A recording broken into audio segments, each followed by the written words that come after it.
आदरणीय मेरे प्रिय दोस्तों और भक्तों, गीता प्रबोधिनी से आज दूसरा अध्याय शुरू करने वाले हैं।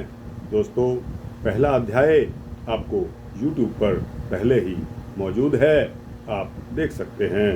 दोस्तों, आज दूसरा अध्याय, इसमें क्या आता है पहले मैं बता दूं कि पिछले अध्याय यानी कि पहले अध्याय में अर्जुन का विचलित होना सारा कुछ वही है।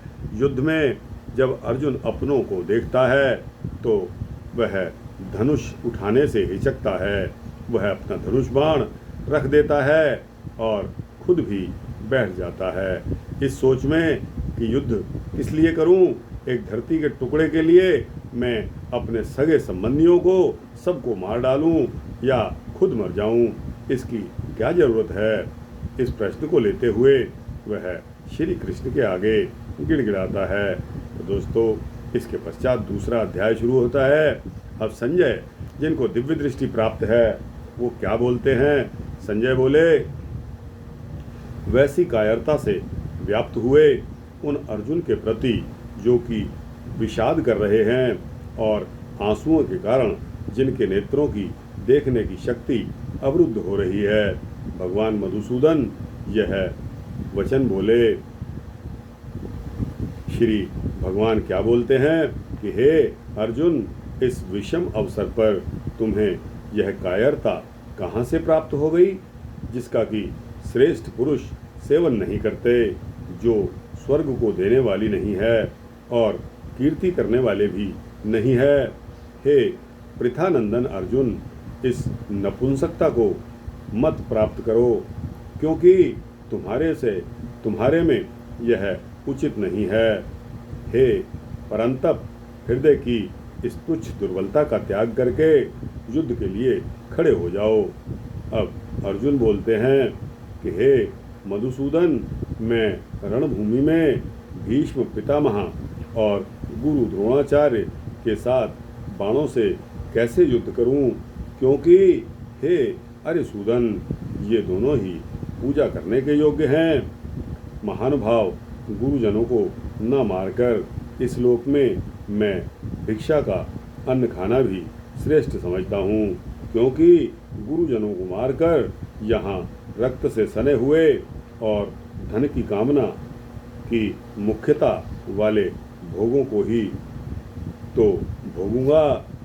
हम यह भी नहीं जानते कि हम लोगों के लिए युद्ध करना और ना करना, इन दोनों में से कौन सा अत्यंत श्रेष्ठ है, अथवा हम उन्हें जीतेंगे या वे हमें जीतेंगे। जिनको मारकर हम जीना भी नहीं चाहते, वे ही तो धृतराष्ट्र के संबंधी हमारे सामने खड़े हैं। कायरता रूप दोष से तिरस्कृत स्वभाव वाला और धर्म के विषय में मोहित अंतःकरण वाला मैं आपसे पूछता हूँ कि जो निश्चित कल्याण करने वाली हो, वह बात मुझे बताइए, वही बात मेरे सामने करिए। मैं आपका शिष्य हूँ, आपके शरण में हूँ, आपके शरण हुए मुझे शिक्षा दीजिए। दोस्तों, इसमें व्याख्या इस बात की करनी पड़ रही है कि प्रत्येक मनुष्य वास्तव में साधक है।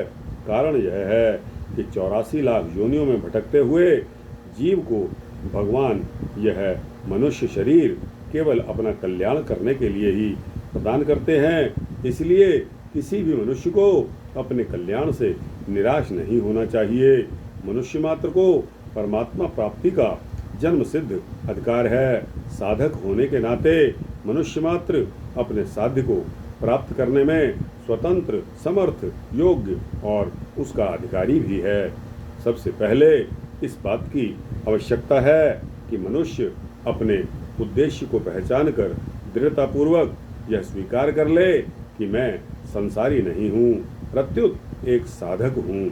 मैं स्त्री हूँ, मैं पुरुष हूँ, मैं ब्राह्मण हूँ, मैं क्षत्रिय हूँ, मैं वैश्य हूँ, मैं शूद्र हूँ, मैं ब्रह्मचारी हूँ, मैं गृहस्थ हूँ, मैं वानप्रस्थ हूँ, मैं सन्यासी हूँ आदि मान्यताएं केवल सांसारिक व्यवहार यानी कि मर्यादा के लिए तो ठीक हैं, परंतु परमात्मा प्राप्ति में ये बाधक हैं।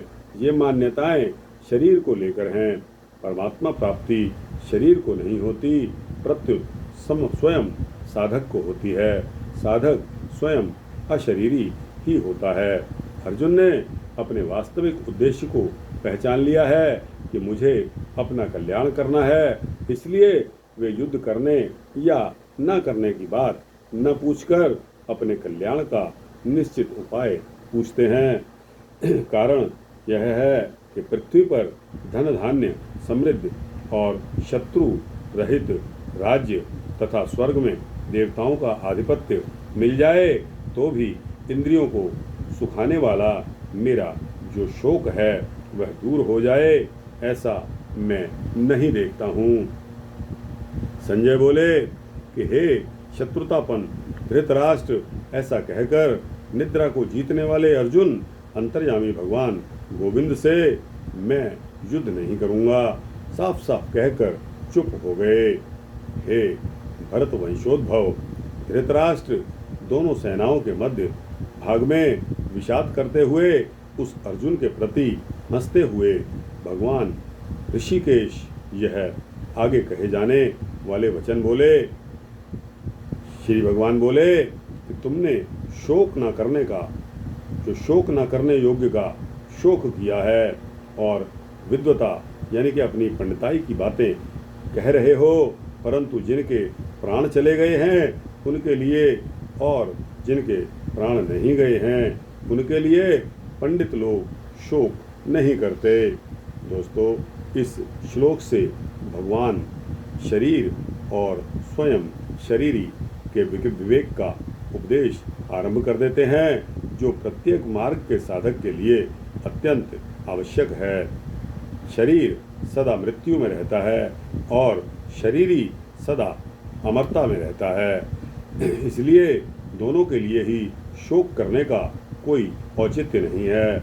यह इस संपूर्ण उपदेश का सार है। यहाँ एक विशेष बात जो ध्यान देने योग्य है कि भगवान ने इस प्रकरण में चिन्मय सत्तारूप अपने अंश यानी कि आत्मा को ही सामान्य लोगों को समझाने की दृष्टि से शरीरी और देही नामों से कहा है। वास्तव में शरीरी का शरीर से संबंध है ही नहीं, हो सकता ही नहीं, असंभव है, किसी काल में नहीं था और तू नहीं था, तथा ये राजा लोग नहीं थे, यह बात भी नहीं है, और इसके पश्चात भविष्य में मैं, तू और राजा लोग हम सभी नहीं रहेंगे, और यह बात भी नहीं है। व्याख्या यह है कि मनुष्य मात्र को मैं हूँ इस रूप में अपनी एक सत्ता का अनुभव होता है। इस सत्ता में अहम यानी कि मैं मिला हुआ है। मैं मिला हुआ होने के नाते हूँ के रूप में अपनी अलग अलग एक देशीय सत्ता अनुभव में आती है। यदि अहम न रहे तो है के रूप में एक सर्वदेशीय सत्ता ही अनुभव में आएगी। वह सर्वदेशीय सत्ता ही प्राणी मात्र का वास्तव स्वरूप है।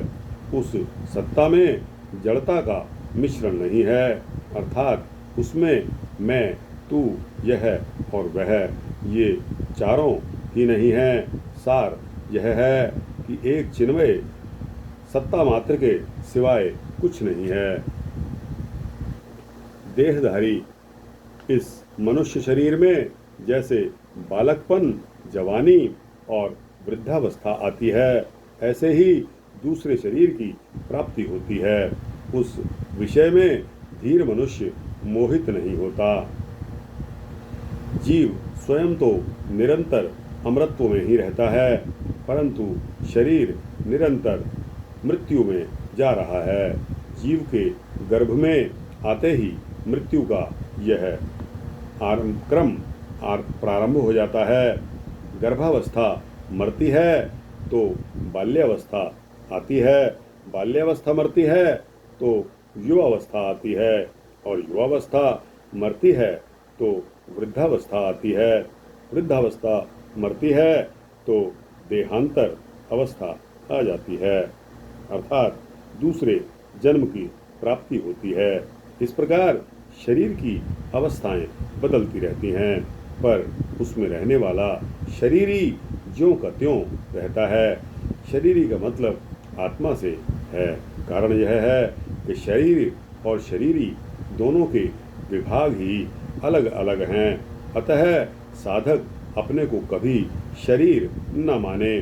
बंधन मुक्ति स्वयं की होती है, शरीर की नहीं होती। हे कुंती नंदन, इंद्रियों के विषय यानी कि जड़ पदार्थ तो शीत यानी कि अनुकूलता और उष्ण प्रतिकूलता के द्वारा सुख और दुख देने वाले हैं तथा आने जाने वाले और अनित्य हैं। हे भरतवंशोद्भव अर्जुन, उनको तुम सहन करो। कुंती नंदन को भगवान समझा रहे हैं कि इंद्रियों के विषय यानी कि जड़ पदार्थ तो शीत और उष्ण के द्वारा सुख और दुख देने वाले हैं तथा आने जाने वाले और अनित्य हैं। हे भरतवंशोद्भव अर्जुन, तुम उनको सहन करो। कहने की बात यह है कि संसार की समस्त परिस्थितियां आने जाने वाली, मिलने बिछुड़ने वाली हैं। मनुष्य यह चाहता है कि सुखदायी परिस्थिति बनी रहे और दुखदायी परिस्थिति आए ही नहीं, परंतु सुखदायी परिस्थिति जाती ही है और दुखदायी परिस्थिति आती ही है। यह प्रकृति का नियम है या प्रभु का मंगलमय विधान है। अतः साधक को प्रत्येक स्थिति प्रसन्नतापूर्वक स्वीकार कर लेनी चाहिए। निरंतर परिवर्तनशील वस्तुओं में स्थिरता देखना भूल है। इस भूल से ही ममता और कामना की उत्पत्ति होती है। देखने में वस्तु मुख्य दिखती है, क्रिया गौण, पर वास्तव में क्रिया ही क्रिया है, वस्तु तो है ही नहीं। कारण यह है कि हे पुरुषों में श्रेष्ठ अर्जुन, सुख दुख में सम रहने वाले जिस बुद्धिमान मनुष्य को ये मात्रा स्पर्श पदार्थ विचलित नहीं करते, वह अमर होने में समर्थ हो जाता है, अर्थात वह अमर हो जाता है। कहने का मतलब ये है कि मिले हुए और बिछुड़ने वाले शरीर को मैं, मेरा, मेरे लिए मानना मनुष्य की भूल है। यह भूल स्वतः स्वाभाविक नहीं है, प्रत्युत मनुष्य के द्वारा रची हुई कृत्रिम है। अपने विवेक को महत्व न देने से ही यह भूल उत्पन्न होती है। इस एक भूल से फिर अनेकों तरह की भूलें उत्पन्न हो जाती हैं। इसलिए इस भूल को मिटाना बहुत आवश्यक है और इसको मिटाने की जिम्मेदारी मनुष्य पर ही आती है। इसको मिटाने के लिए भगवान ने मनुष्य को विवेक प्रदान किया है। जब साधक अपने विवेक को महत्व देकर इस भूल को मिटा देता है, तब वह निर्मम निरहंकार हो जाता है। निर्मम निरहंकार होते ही साधक में समता आ जाती है। असत का तो भाव यानी कि सत्ता विद्यमान नहीं है और सत का अभाव विद्यमान नहीं है। तत्वदर्शी महापुरुषों ने इन दोनों जीवों तत्वदर्शी महापुरुषों ने इन दोनों का ही तत्व देखा अर्थात अनुभव किया है। कहने का मकसद यह है कि विभाग दो हैं, चेतन विभाग है और जड़ विभाग नहीं। परमात्मा तथा संपूर्ण जीव चेतन विभाग में है और संसार शरीर जड़ विभाग में है। जड़ और चेतन दोनों का स्वभाव परस्पर विरुद्ध है। यह नियम है कि परस्पर विरुद्ध विश्वास एक साथ नहीं रह सकते। इसलिए है पर विश्वास होते ही नहीं का विश्वास निर्जीव हो जाता है और नहीं से विश्वास उठते ही है का विश्वास सजीव हो जाता है। सच्चा साधक एक है, सत्य तत्व के सिवाय अन्य यानी कि असत की सत्ता स्वीकार ही नहीं करता। अन्य की सत्ता स्वीकार न करने पर साधक में स्वतः है की स्मृति जागृत हो जाती है की स्मृति से साधक की साध्य के साथ अभिन्नता हो जाती है। कोई मनुष्य नहीं को कितनी ही दृढ़ता से स्वीकार करे, उसकी निवृत्ति होती ही है, प्राप्ति होती ही नहीं। परंतु है को कितना ही अस्वीकार करे, उसकी प्राप्ति ही होती है। उसकी विस्मृति तो हो सकती है, पर निवृत्ति होती ही नहीं। अतः एक सत्ता मात्र है के सिवाय कुछ नहीं है। यह सार है जिसका महापुरुषों ने अनुभव किया है। संसार में अभाव ही मुख्य है, इसके भाव में भी अभाव है। अभाव में भी अभाव है, परंतु परमात्मा में भाव ही मुख्य है। उनके अभाव में भी भाव है, भाव में भी भाव है। संसार दिखे या ना दिखे, मिले या न मिले, उसका वियोग ही मुख्य है। परमात्मा दिखें या ना दिखें, मिलें या न मिलें, उनका योग ही मुख्य है। संसार का नित्य वियोग है, परमात्मा का नित्य योग है। अविनाशी तो उसको जान जिससे यह संपूर्ण संसार व्याप्त है। इस अविनाशी का विनाश कोई भी नहीं कर सकता। कहने का तात्पर्य यह है कि जिस सत्व का अभाव विद्यमान नहीं है, वही अविनाशी तत्व है जिससे संपूर्ण संसार व्याप्त है। अविनाशी होने के कारण तथा संपूर्ण जगत में व्याप्त होने के कारण उसका कभी कोई नाश नहीं कर सकता। नाश उसी का होता है जो नाशवान तथा एक देश में स्थित हो। अविनाशी, जानने में न आने वाले और नित्य रहने वाले इस शरीर के ये देह अंत वाले कहे गए हैं। इसलिए हे अर्जुन, तुम युद्ध करो। तात्पर्य यह है कि पूर्व श्लोक में शरीर को अविनाशी बताकर अब भगवान यह कहते हैं कि मात्र शरीर ही नाशवान है, मरने वाले हैं। मतलब यह है कि मिला हुआ तथा बिछुड़ने वाला शरीर हमारा स्वरूप नहीं है। शरीर तो केवल कर्म सामग्री है, जिसका उपयोग केवल दूसरों की सेवा करने में ही है। अपने लिए उसका किंचित मात्र भी उपयोग नहीं है। अतः शरीर के नाश से अपनी कोई हानि नहीं होती। जो मनुष्य इस अविनाशी शरीर को मारने वाला मानता है और जो मनुष्य इसको मरा हुआ मानता है, वे दोनों ही इसको नहीं जानते, क्योंकि यह न मारता है न मारा जाता है। शरीर में कर्तापन नहीं है और मृत्यु रूप विकार भी नहीं है। कर्तापन आदि सभी विकार प्रकृति से माने हुए संबंध में ही हैं। यह शरीरी न कभी जन्मता है और न मरता है तथा यह उत्पन्न होकर फिर होने वाला नहीं है। यह जन्म रहित, नित्य निरंतर रहने वाला, शाश्वत और अनादि है। शरीर के मारे जाने पर भी यह नहीं मारा जाता। कहने का तात्पर्य है कि उत्पन्न होना, सत्ता वाला दिखना, बदलना, बढ़ना, घटना और नष्ट होना, ये 6 विकार शरीर में ही होते हैं। शरीर में ये विकार कभी नहीं हुए, कभी होंगे नहीं, कभी हो ही नहीं सकते। शरीरी कभी उत्पन्न नहीं होता, न जायते अजः, उत्पन्न होकर विकारी सत्ता वाला नहीं होता।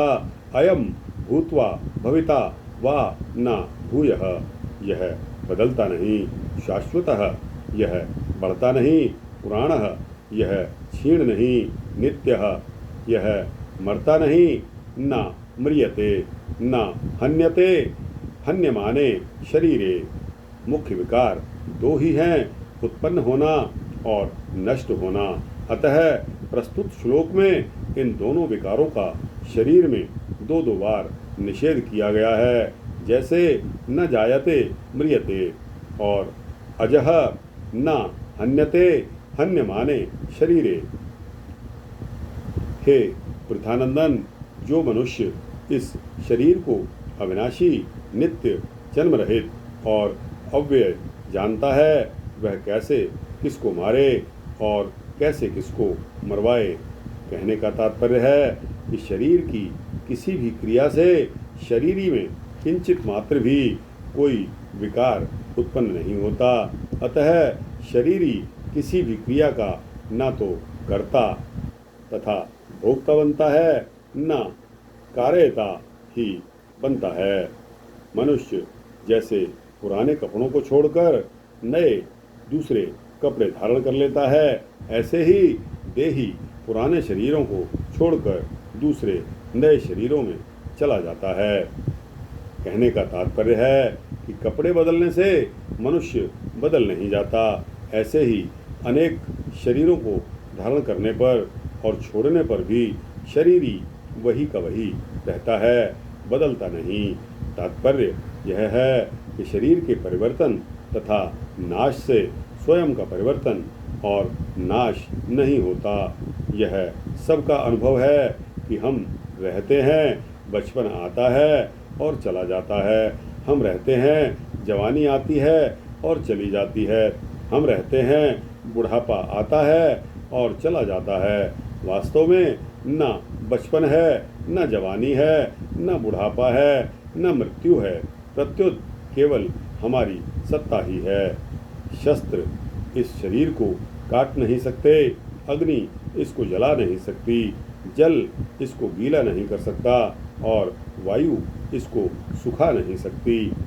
तात्पर्य यह है कि पृथ्वी, जल, तेज, वायु, आकाश, मन, बुद्धि तथा अहंकार यह अपरा प्रकृति यानी कि जड़ विभाग हैं और स्वरूप परा प्रकृति चेतन विभाग हैं। गीता के 7वें अध्याय का 4था और 5वां श्लोक अपरा प्रकृति परा प्रकृति तक ही नहीं सकती, पहुँच ही नहीं सकती।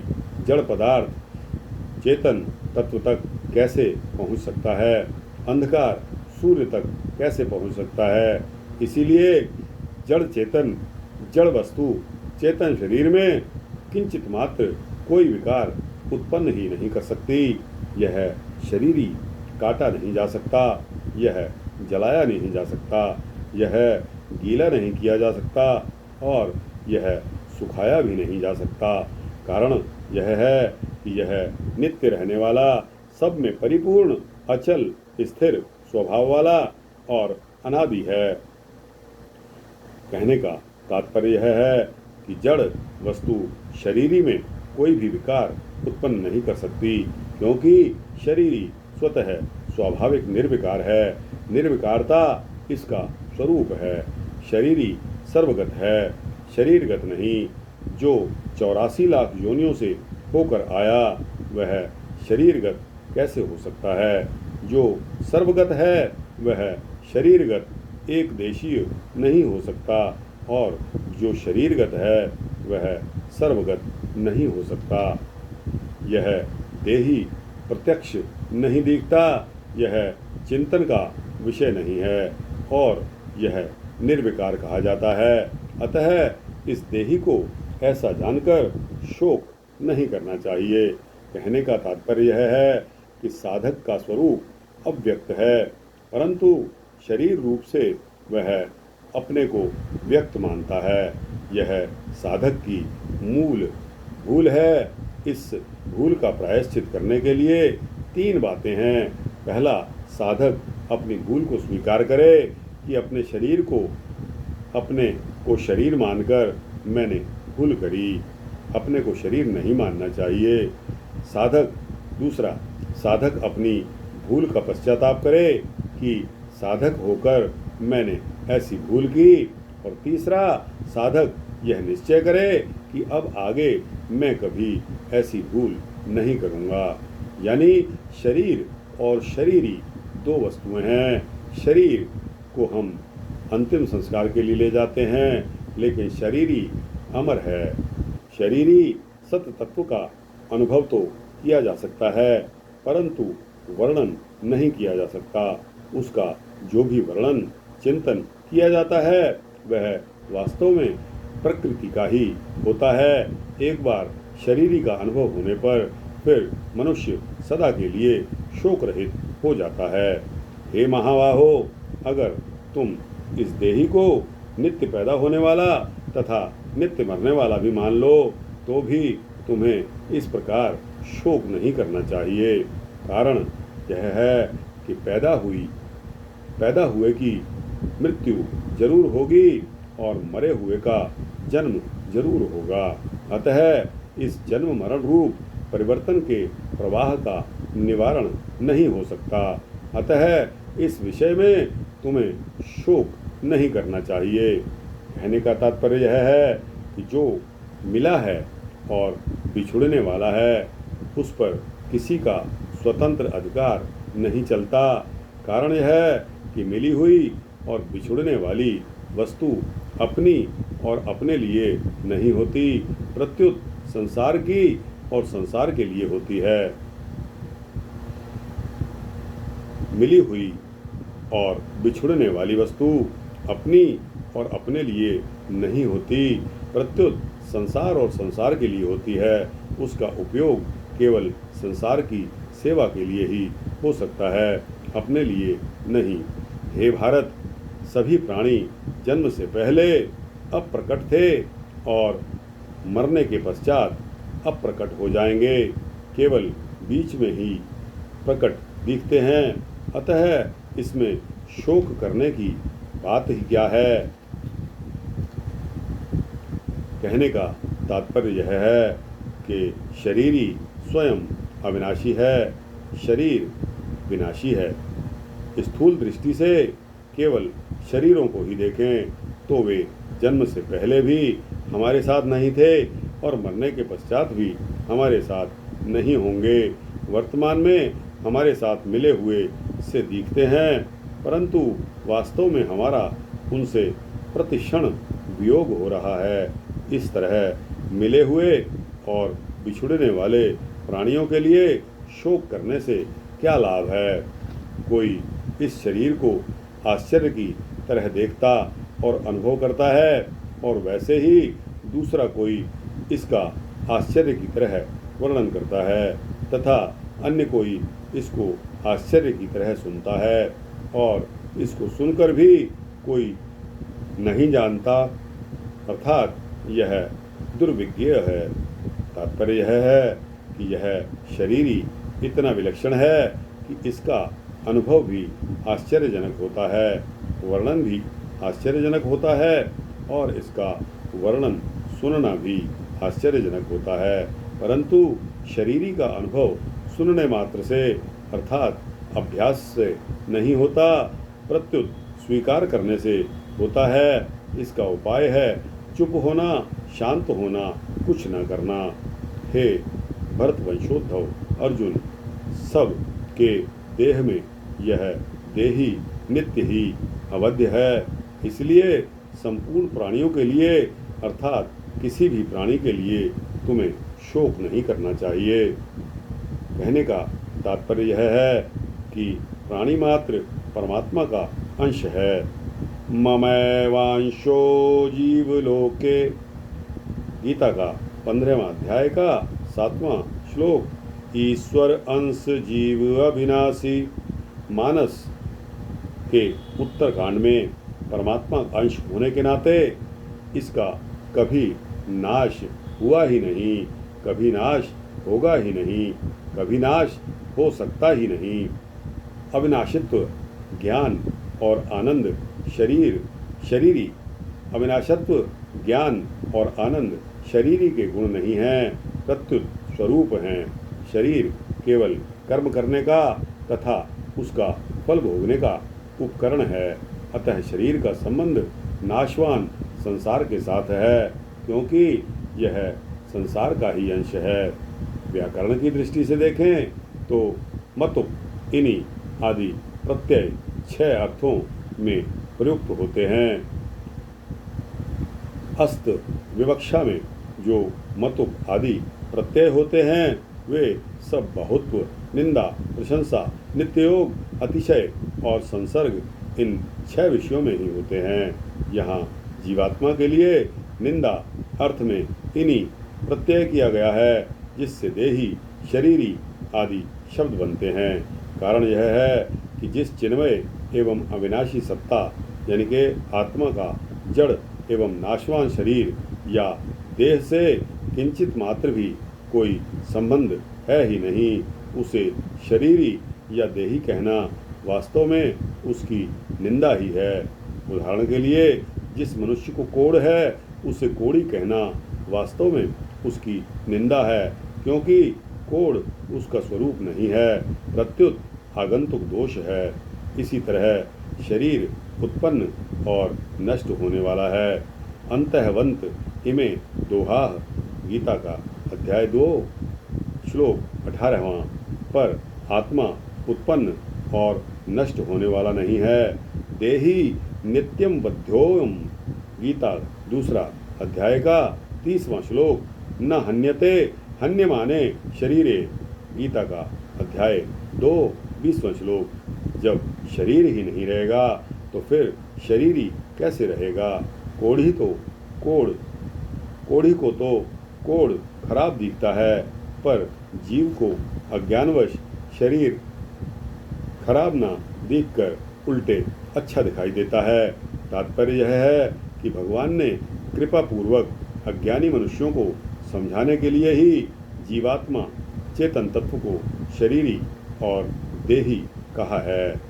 वास्तव में जीवात्मा शरीरी या देही नहीं है और अपने शास्त्र धर्म को देखकर भी तुम्हें विकंपित अर्थात कर्तव्य कर्म से विचलित नहीं होना चाहिए, क्योंकि धर्ममय युद्ध से बढ़कर क्षत्रिय के लिए दूसरा कोई कल्याणकारक कर्म नहीं है।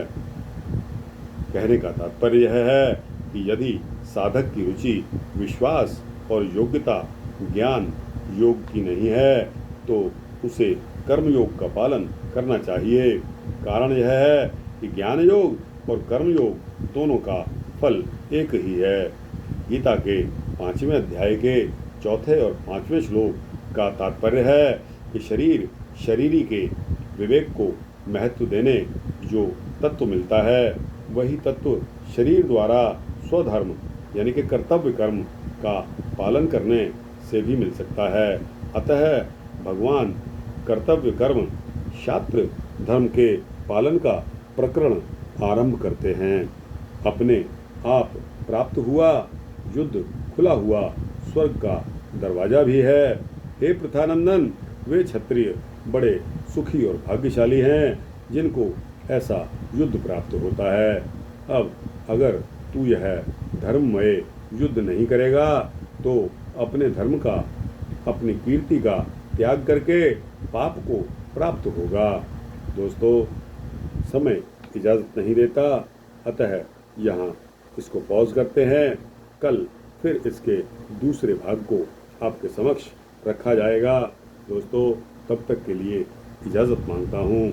श्री भगवान कृष्ण अर्जुन को समझाने के लिए भरसक अपना प्रयत्न कर रहे हैं। दोस्तों, इसको यहीं बीच में छोड़कर इसको भाग 1 लिखेंगे। इसका भाग 2 आपको अगले आने वाले वृत्तांत में सुनाऊंगा। तब तक के लिए इजाज़त दीजिए। दोस्तों, यह वृत्तांत आपको कैसा लगा? अच्छा लगा हो तो इसको लाइक और शेयर करते हुए अपने दोस्तों, भक्तों, मित्रों, जिज्ञासुओं तक पहुंचाइए। और दोस्तों, इस चैनल में अगर आपकी राय मेरे को मिल जाए 1 या 2 या 10 शब्दों में, तो भी इसमें दोस्तों आप कोताही मत बरतना। इस चैनल को सब्सक्राइब कर देंगे तो आपको इसी तरह के सूक्ष्म भक्ति वृत्तांत मिलते ही रहेंगे। जय श्री कृष्ण, जय श्री राधे कृष्णा।